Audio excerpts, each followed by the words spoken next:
again with a video, and we are posting a video after a long time because I was so busy in doing other tasks, so it was difficult to upload a video. And the main problem which is there because of that I cannot upload a video, the reason is that I have to write down the notes, so it is very hectic to type down these notes. So okay, starting with the topic, first of all what I would say is in unit 1 what we did, we started with the business basics, then we went on for the business sectors, how many sectors do we have in the business, and then we have how to compare the business size. Then in the 4th chapter we have the objectives, in the 5th chapter we have the stakeholders, in the 6th chapter we got to know how to motivate the employees. If they are not motivated, then they cannot work good in the company. Then the next chapter, that is chapter 7, that is organization structure. Okay, so organization structure is mainly talking about the organization structure of the organization, and how the top management would be there and how the employees are there at the bottom, and what are the levels of the management from which each employee or each order has to be passed down. Okay, starting with it, what is the book definition? It is that it deals with the level of management and responsibilities within an organization. Okay, we will stop here. If you haven't subscribed to my channel, please do subscribe to the channel because that's my motivation.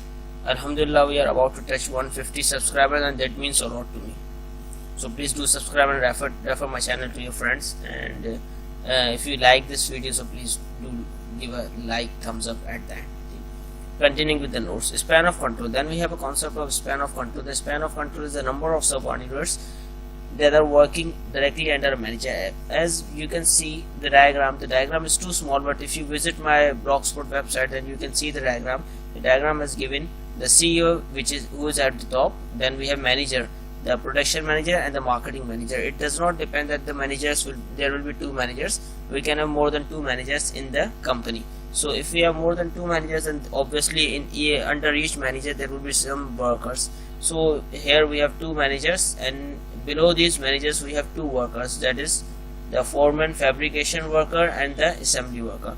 So the span of control is the number of people who are being controlled by the manager. So here the number of the span of control would be 2, because there are 2 people who are working directly under a manager. Okay, so now moving onward to the concept of chain of command. Chain of command is how your instructions are passed down from the top management to the lower management, to the workers. That how the instructions are being given to the top management to the lower level of management. For example, if there is a tall structure, and what is the difference between tall and short structure? In tall structure we have less span of control, that is each manager responsible for less people, each manager controls less number of workers. The reason is that the structure is tall. Each manager will have either 1 or 2, maximum 2 workers under each, and there will be more levels of management. As you can see the diagram here, we have managing director and we have managers on both sides, 1 manager on the right and 1 manager on the left, and we have staff levels, the upper staff, then the lower, then in the middle, then in the lower. So these staff will be responsible for passing down the command. So this will give us an idea that how the chain of command is followed. The chain of command, if the managing director wants to say something, he will say it to the managers, then the managers will communicate to the first staff, then the first will communicate to the second and third. In tall structure there is always a problem that the communication is always slow. If you can also imagine, if there are more number of workers under each managers, if there are more managers, more levels in the company, then it would be difficult to reach the message to the lowest manager, until and unless the manager, the top management, communicates the message directly to that employee to whom the top management wants to contact or communicate that message. Okay, then we have short flat structure. Short flat structure is concerned about that there are less levels of management, but there will be more employees who will be working directly under a manager. So which means that there will be a higher span of control in this flat structure. Okay, now we have advantage of short chains of command. Short structure, communication is quick, obviously, and accurate. Top managers are closer to employees. Obviously, if there will be less levels, then the management will be closer to the employees. Span of control is more, and this encourages managers to delegate their tasks as they have controlled more number of employees. Obviously, if we have short chain of command. Short means the flat chain of command. If the flat chain of command, then obviously there will be less levels and there will be more people who will be working under a manager. So there will be there will be more span of control, and this would encourage the delegation of tasks. Okay, and as far as delegation is concerned, we will talk on this concept in the end, before the end of the topic. Okay, so we have advantages of tall structure. Obviously there will be advantage. The span of control is narrow, which means that people working under managers are less, so there will be good control. Obviously if we are controlling less people, then the control will be effective. The layers of management are more, so accountability becomes easier. If there is any problem in any task, then we can make we can make any one person accountable, because that will be obvious. If there are more levels of management, more opportunity to perform for promotion, this advantage is more obvious. The reason is that if there are more levels, then there will be more chances of promotion, and this will lead to motivation, as we studied in Herzberg's theory. If you remember that in Herzberg's theory we said that advancement and promotion and will increase the motivation of the workers according to Herzberg. So these chapters can be linked with each other. If you are writing down an answer, it will give a good impression to the examiner if you are linking the chapters. Okay, then we have roles and responsibilities of supervisors. These are not given in the book, but you can think on your own. Supervisor hired in order to ensure supervisors ensure the tasks are being done according to the targets set. For example, if I have a target of 100 units in a day, the supervisor oversees these things, that the task is being met continuously, not for 1 day or 2 days. Okay. The second is supervisors ensure that employees are working efficiently. The employees are not wasting time. They are being hired to see whether the employees are working, or they are relaxing, or they are not off the work, that they are passing their time, because sometimes the employees wait for the end of the time and they do the normal task in the overtime, because they get paid more for the overtime. So this is something which is related to dishonesty. So we have to see this. The third is supervisors are there to ensure that there are no hindrances, obstacle in the production process. If there is any problem in the production process, the employee will immediately contact the supervisor and ask him that there is a problem, and the supervisor will communicate the problem to the relevant person. Okay. Supervisors ensure that their employees are working according to the parameters, standard set procedures of the organization. Obviously there are some companies that are making the food items, and those items need to be processed according to the set standards, as we can give as we have an example of McDonald's and KFC. Wherever we have a franchise of McDonald's and KFC, those set standard procedures are being followed, and the supervisors are over there to oversee this method, so that the chicken quality, that the product quality will be the same in whichever franchise you go. The product quality will be same. If you eat McDonald's in any one area, and if you eat McDonald's in any other area, there is highly likely that there will be no difference in the taste of the product. That is the reason, because supervisors are there to ensure that the product is being made by the standard set by the company. Okay. Roles and responsibilities of directors. We have roles and responsibilities. Directors are responsible for setting strategic objectives. These are objectives which are to be achieved for more than a year, that is for 5 years, 10 years. That is, the company wants to expand more, the company wants to grow in this cities. So this will be a more long-term objective.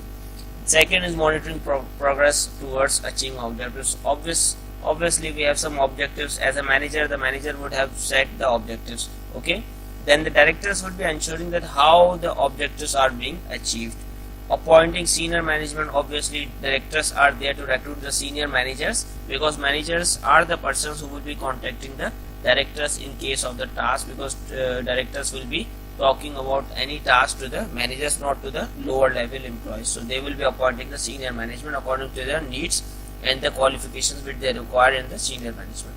Giving accountability to shareholders. Directors are there to give accountability to the shareholders, because in the AGM, the annual general meeting, the shareholders make accountable to the directors that how they have performed in the full year. We have directors of finance, marketing, and all departments. They are all made accountable in front of the shareholders, because shareholders are the owners. If you remember the chapter 4, types of business organization. Okay. Then we have roles and responsibilities of managers. Managers' roles are planning. In order to run the business smoothly, the manager knows that we have to plan for the future. Obviously we will be requiring something in the future, so we have to plan in advance. As in a school, there are some planning for teachers, that how many teachers we will be needing for the next session. As in any company, as in any production house, if we talk about Gul Ahmed, then Gul Ahmed would be planning how many employees are needed, how many machines are needed for the upcoming season of summer. So they will be planning this, and the managers would be planning this. Organizing, the manager cannot complete all the tasks. That is the reason, because the manager has not enough time, so the manager has to delegate some tasks. What is delegation? Delegation is when you are giving someone the task that is lower to you, and the task's final responsibility lies on you, but the task will be performed by that person who is lower to, or to whom you have handed the task. Okay.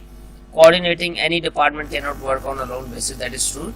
The departments need to coordinate, so that there must be one thing common, that the business is working in one direction, rather than every department wasting his or wasting the time in moving other direction and taking decision without consulting it with any other department. Then second last is commanding. The managers must direct and supervise the subordinates, because commanding is not only related to giving commands, that is more obviously related to leadership, that is leading the team. Then last is controlling. Controlling is always done when the actions, when the processes are being taken. So control is corrective actions to be taken. For example, if we were expecting that there would be 3 lakh dollars of sale, and in the end we got to know $250,000 of worth of units were sold. So that is that 50,000 was the difference. So we have to work upon it, why there was a difference of 50,000. Then we have delegation. I explained it earlier, giving a subordinate attached, but the final giving a subordinate a task, but the final responsibility is of the manager. So manager is responsible for the final task. Okay. Then we have styles of leadership. The first style is autocratic style. It is when the manager is not interested in listening to the employees. He thinks that he has the best decision making skills, and he will make the decisions. And this is most common in sole traders, because sole traders are one man ownership. If sole traders hire any employees, then it is highly likely that sole traders will not ask anyone. They will decide on their own. Democratic style of leadership, it is an opposite of autocratic, where the business asks the employees and consults the employees and then takes the decision. That is also called participative style of leadership. Laissez-faire, it is when the employees are given or told about the company's strategic objectives. The employees are given the strategic objectives, and they are left alone to decide that what they want to do for their business. Then we have trade union. Trade union is a collective union made to protect the interests of the employees. In many countries, the trade union is made in order to protect the employees' rights, and which should be given to the employees. Closed shops are when all workers need to be employees of the same trade union. Then we have advantages of employees. If there are trade unions, then obviously the workers' strength will increase. So there will be some more power in front of the employer. That is, the bargaining power will increase. The second is it will increase the working condition of the employee. That will improve the environment of people to work, because the trade union would be there. It will improve the job satisfaction. You have all of these advantages which are written on this blog. You can refer to them. These are more obvious. You can write on your own. Disadvantages are employees must pay some membership fees, because you are a member, so you have to pay something. The majority decision is binding on all members did not agree with the decision or action being taken. That is, the majority decision making which is done by the union member is binding for all members. All members need to abide by the decision. During strike action, employees lose wages which cannot be recovered. Personal hardship for employees and their families. Obviously, this will be the consequences. We have advantage for employees. We have disadvantage for employer. So you can refer to these if you want to go to the blog. Then these are the advantages for delegation. Obviously, if we will be delegating, then there will be less responsibility on the shoulders of employees. And main disadvantage would be that if employees does anything wrong, then the responsibility will be on the shoulders of the manager, that is the manager will be blamed of any mistake which is done by the employee. So you can refer to these on my blogspot. So I hope you enjoyed the video, and if you want that I should be producing more, I should be making more videos relating to the topics, so please do give a thumbs up to this video and subscribe to this channel, because I was too busy.